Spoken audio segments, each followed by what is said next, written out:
So let's see today's Goan drumstick yellow dal. So first I washed 2 drumsticks really well, patted them dry.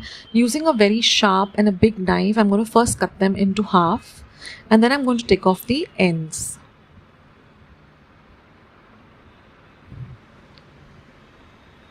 Now using a regular potato peeler, I'm just going to take off the peel.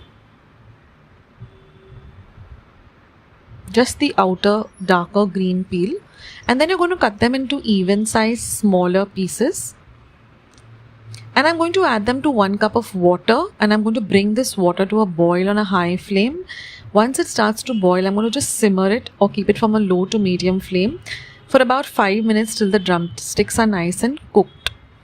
Once they're cooked, they become into a very the pulp becomes a darker, denser white color. And even if you just press it down, it's nice and soft and cooked. Now to see how I've cooked the dal, you can watch the video till the end. And now keep the drumsticks aside with the water. Now I've just heated some ghee, or you can also use oil. Once the ghee is nice and hot, I'm going to add half a teaspoon of mustard seeds or mohuri. Then I'm going to add half a teaspoon of cumin seeds. Next, I'm going to add half a teaspoon of asafoetida or hing and half a teaspoon of haldi or turmeric powder. I'm going to mix all of this really nicely together. Now, this is very similar to the simple Goan yellow dal. I just posted it a few days ago. Now I'm just going to add 1 tablespoon of grated ginger garlic. So I've taken half an inch of ginger and about 5 cloves of garlic, coarsely ground them in my mortar and pestle. And I'm going to add that. Fry the ginger garlic really nicely.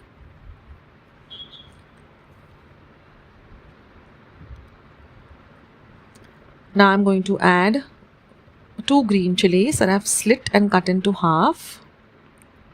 Fry the green chili in this bagar really nicely.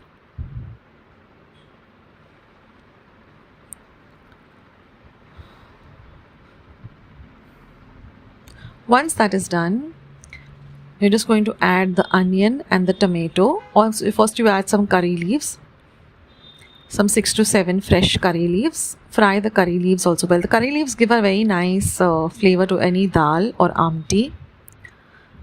Fry the curry leaves well. Now I'm going to add 1 small chopped onion, which I've chopped fine. And I'm also going to add 1 tomato. Fry the onion and the tomato really nicely.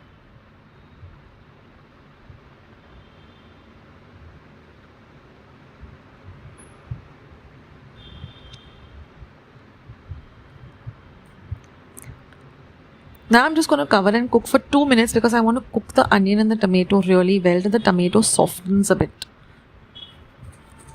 Then give everything a good mix.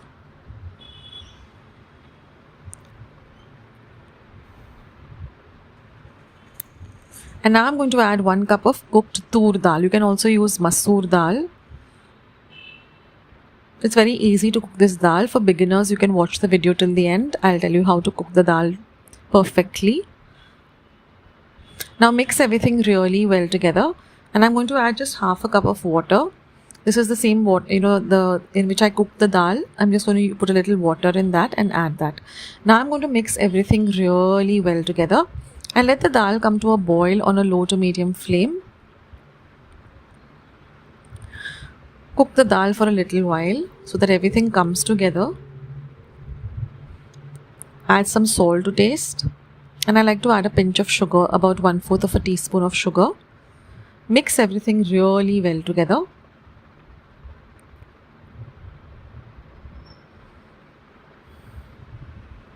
And now I'm going to add the drumstick or the shenga along with the water in which we cooked it. We don't want to get rid of that water because it has all the richness and goodness of the drumstick. So we're going to add that water. Mix everything nicely together. And now again let this dal just simmer on a low flame for about 3 minutes till everything comes together very well. You can give it a taste test to see if salt is required. If you want it a little spicy, you can add just 1 more green chili. And after cooking it, our dal looks like this. nice and ready to eat. So I'm just going to garnish it with some freshly grated coconut, and you can enjoy this with some Goan boiled rice. This is super delicious, guys. You must try out this recipe. And now for cooking the dal, I've taken 1 cup of Toor dal, washed it really well under water thrice, and then I'm going to soak it in 3 cups of water. Then I'm going to add 1/4 of a teaspoon of turmeric powder or haldi and 1/4 of a teaspoon of hing or harad. I'm going to give all of this a mix, and then I'm going to pressure cook it in my pressure cooker for 1 whistle on high, and the minute it comes on a high whistle, you're going to simmer it and cook it on a low flame for about 10 minutes. Let the cooker completely cool. Then you remove the dal, and then you just take a masher or a ravi and mash it up. As well as today's video, and if you would like to see more videos like this, then don't forget to leave this video a big thumbs up. Also, by clicking the thumbs up icon. Also, don't forget to subscribe to my channel and become a part of Akshata's recipes. Once you have subscribed, there is a small little bell icon that will pop up, so just click on that. That way, whenever I put up a new recipe or a new video, you get a message for the same. So on that note, I'll say bye, and I'll catch you in my next video sooner than you think. This is Akshata saying bye. Take care, stay healthy, stay fit, be kind and loving to one another. So till we meet again, bye.